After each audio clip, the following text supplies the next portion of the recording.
السلام علیکم دوستو، توحید اقبال چینل کے ساتھ خوش آمدید کہتا ہوں اپنے چینل پر۔ نئے آنے والے دوستوں سے گزارش ہے، میرے چینل کو ابھی تک آپ نے سبسکرائب نہیں کیا تو سبسکرائب کر لیں اور گھنٹی کے بٹن کو دبا لیں تاکہ میری آنے والی تمام انفارمیشنل میڈیسن اور میڈیکل کے حوالے سے ویڈیوز آپ کو مل سکیں۔ میڈیسن اور میڈیکل کے حوالے سے ریویو کرتا ہوں۔ آج ریویو کروں گا انٹاکس پی کے حوالے سے، انٹاکس پی ٹیبلٹ کے حوالے سے آج ریویو کروں گا۔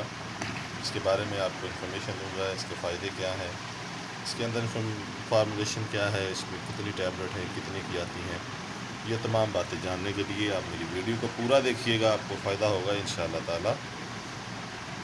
جی، انٹاکس پی کے حوالے سے بات کروں گا آج۔ انٹاکس پی ٹیبلٹ جو ہے، اس میں آپ دیکھ سکتے ہیں ٹیپلوگائٹ اس میں فارمولہ ہوتا ہے۔ فارمولیشن کے حساب سے اس ڈبی میں 100 ٹیبلٹ ہوتی ہے، اور اس کی قیمت کے حوالے سے اگر آپ بات کریں تو 172 روپے 100 گولی کی قیمت ہے جی۔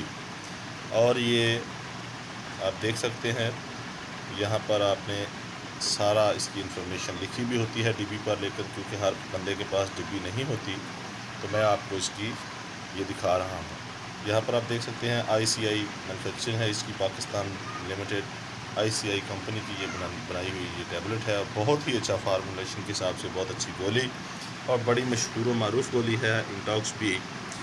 عام گھروں میں بھی دستیاب ہوتی ہے، عام گھروں والے رکھ لیتے ہیں، لیکن یہ ہر میڈیکل اسٹور پر اویلیبل ہے۔ انٹاکس پی کے حوالے سے بات کروں تو یہ ڈائریا اور یہ جو آپ کو پیچس وغیرہ لگ جاتے ہیں، موشن لگ جاتے ہیں، ان کے لیے بے شمار اچھی بے انتہا اچھی گولی ہے۔ ڈائریا کے مریضوں میں بھی استعمال کروائی جاتی ہے، اور یہ پیچس موشن میں بہت ہی اچھی ٹیبلٹ ہے جی۔ یہ تقریباً ہر ڈاکٹر اس کی گولی کے بارے میں جانتا ہے۔ یہ آپ دیکھ سکتے ہیں یہ بڑوں کے لیے ہوتی ہے، کیونکہ یہ چھوٹوں کے لیے سیرپ ہوتا ہے، تو یہ 2 گولیاں ابتدا میں دی جاتی ہیں اور اس کے بعد ایک گولی کر دی جاتی ہے تاکہ جو کنٹرول ہو جائے۔ جب کنٹرول ہو جاتا ہے تو پھر اس ٹیبلٹ کی تعداد جو ہے یہ کم کر دی جاتی ہے جی۔ انٹاکس پی کے حوالے سے بات کروں تو یہ چھوٹے بچوں کو اگر کوئی دینا چاہے تو یہ اس کو پیس کر ٹیبلٹ کے حصے بنا کر اس کو دے سکتے ہیں، لیکن میں آپ کو پہلے بھی کہتا ہوں، آج بھی کہوں گا کہ کوئی بھی مسئلہ مسائل ہو تو آپ ڈاکٹر سے ضرور مشورہ کریں۔ ڈاکٹر کی ریکمنڈیشن کے بغیر کوئی بھی میڈیسن استعمال نہ کریں، کیونکہ ڈاکٹر ہی بتا سکتا ہے کہ آپ کو اس کی کتنی خوراک دینی ہے، کیونکہ وہ بیماری چیک کر لیتا ہے۔ میں اس کی انفارمیشن دیتا ہوں، صرف اس کے بارے میں بتاتا ہوں۔